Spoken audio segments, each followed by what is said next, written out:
If you're looking for ways to increase your savings, then this video could help you. I'm going to share the 3 things that I did to double my savings, and you could do the same without making any drastic changes to your lifestyle. If you're new to this channel, I'm Matt. I've been a finance consultant for over 10 years. Over that time, I've worked for one of the top consulting companies in London. I now run my own company, and on this channel, I talk all things personal finance. So let's get into how to increase your savings. The first step is to consciously set a savings goal and to automate your savings. The best place to start is by breaking down your savings goal into smaller, more manageable chunks. This may sound like a really simple thing to do, but most people don't do it, and you're twice as likely to reach your savings goal if you do this as the first step. Let's say the target is to save $20,000 for a house deposit over the next 2 years. When you look at the total number on its own, it might seem like a difficult thing to do, but when you break it down, it becomes more doable. It means saving $193 per week or $834 per month. The next thing to do is to automate your savings by setting up a direct transfer each month once your pay comes in.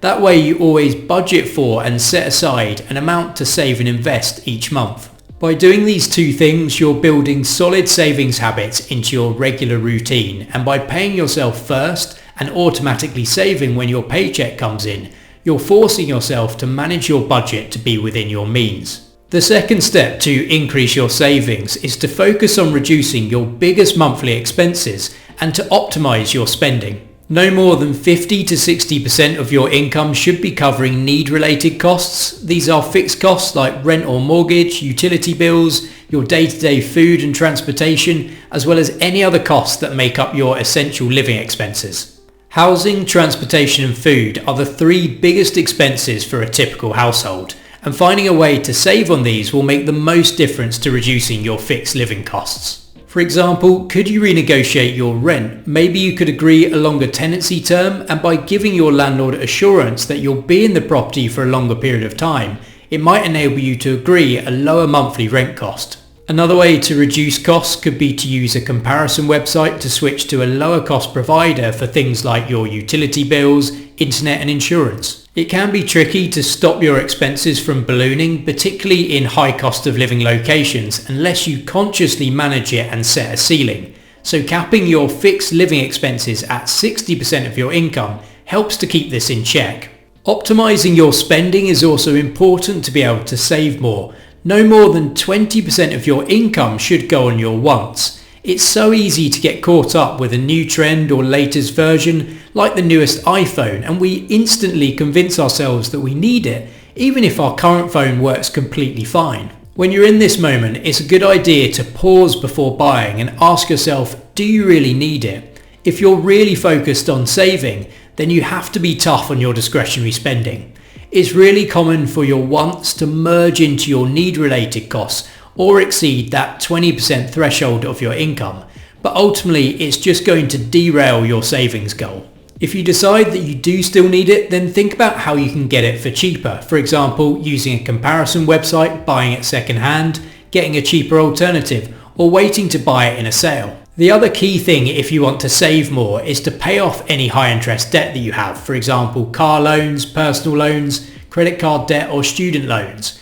You really want to do this before you start saving, as it usually costs more to borrow money versus the returns that you get on saving.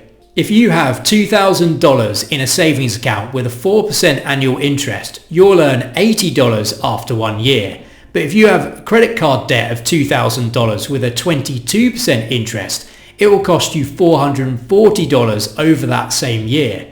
High interest debt is always going to grow faster than your savings, so if you have any, pay it off first, and once it's cleared, then you can build your savings.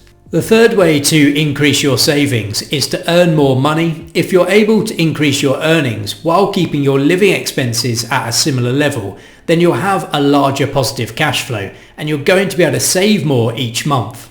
There are lots of different ways to earn extra money. You could start a side business. A good example of this is Joe Parry, who's earned over $500,000 since 2015, selling courses on the education platform Udemy on everything from business planning to social media marketing and computer software. This is just an example to help get you thinking. Reflect on what strengths and skills you already have that could help you earn some additional money on the side. I think one of the best ways to increase your income is to build your skills so you're more valuable in the job market, either to be able to negotiate a higher salary or to be able to switch to a higher paying job. For example, if you currently work as an assistant in a grocery store and you manage to save up $500 and you take that money and you pay for a sales course, which enables you to get a sales job paying more money.